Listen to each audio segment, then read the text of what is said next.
So now I'm going to talk a little bit about what the Agile 2 values actually are.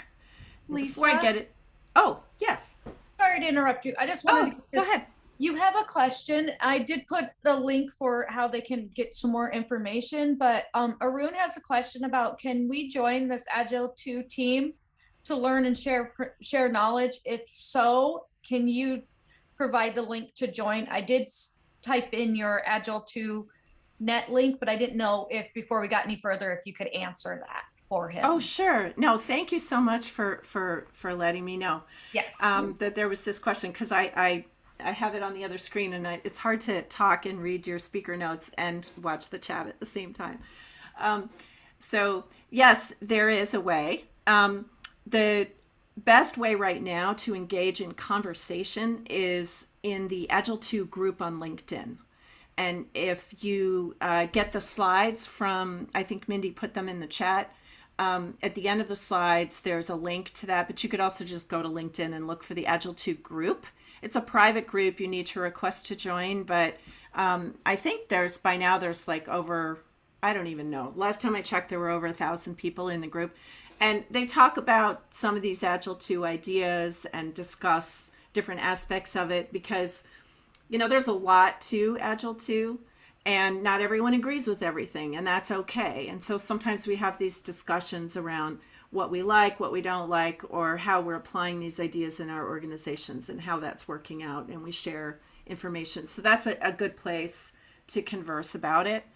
The agile2.net website is something we put out, let's see, it would have been a year ago, October, that lists all the values and principles, and also sort of peels back the curtain and shows you like some of the thinking that went into it. So the insights and some of the discussions that we had about what's important, and there's a little bit of an explanation of each principle and some ideas and examples and things like that. So the agile2.net website is really comprehensive. And then the book is a little different. It's more of a narrative story that talks about lots of examples of companies and organizations and explains the philosophy. So they're all like different ways to learn about and engage with the content and decide for yourself, what you think about it and how much of it is relevant to your situation. Is there another question? I see a couple things in the. Yes, the slide. I will Mindy, drop, yep, I'll drop them in again. I will also be closer to the end. I will drop in my email in the chat. So if anybody wants to email me, I can email them, just send me an email, and I will also email the slides to anybody that wants them as well. So if that's okay. easier for you guys, if you want them that way, I just dropped my email. I will drop it in there, and I will email them to you tomorrow morning as well. Okay. Thank you for doing that. And I see someone put in a comment that says DevOps need to be built into Agile teams. I agree with that completely. Um,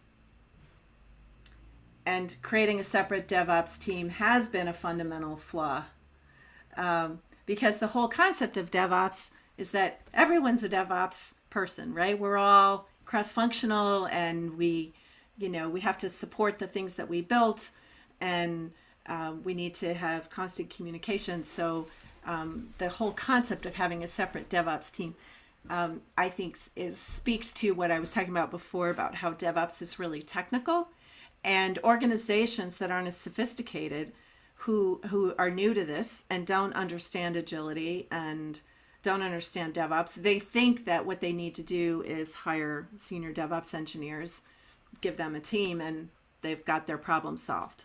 And I've heard this story from more than one engineer who works at very high levels of organizations like big international banks and stuff. Stories about how that just doesn't work. And anybody who knows anything about DevOps probably can imagine 20 reasons why that's not going to solve major problems. And the organizations that tend to do that are the ones that just don't know very much about either Agile or DevOps. So they get a little confused about what's the best way to solve their problem. All right. Okay, thanks for sharing the slide deck, Mindy. All right, so I'll keep going here and say a little bit about polarity thinking. So the concept of polarity thinking is that you have two opposites on either side, and you travel between them, sort of like a loop-de-loop, and you go too far one way and you go the other. So in this example, as you get more rest, you feel great, you feel like you have a lot of energy, so you take on more and more activity and you get really involved in things, and then you start to get tired, and then you really need to take a break. And if you don't, you will eventually get to burnout, and then you're really going to need to take a break, right? And then you rest, and then you rest and you restore and you recover, and then you go back, and after a while you start to feel bored and restless because you're getting too much rest, and now you're ready for action, so you go back into activity. And the concept of polarity thinking is that rest is not good or bad, and action is not good or bad. Both are needed, and they need to be in balance. That doesn't mean half of each, though. It just means that you're sort of swinging between, you go between one and the other. And the goal there is balance.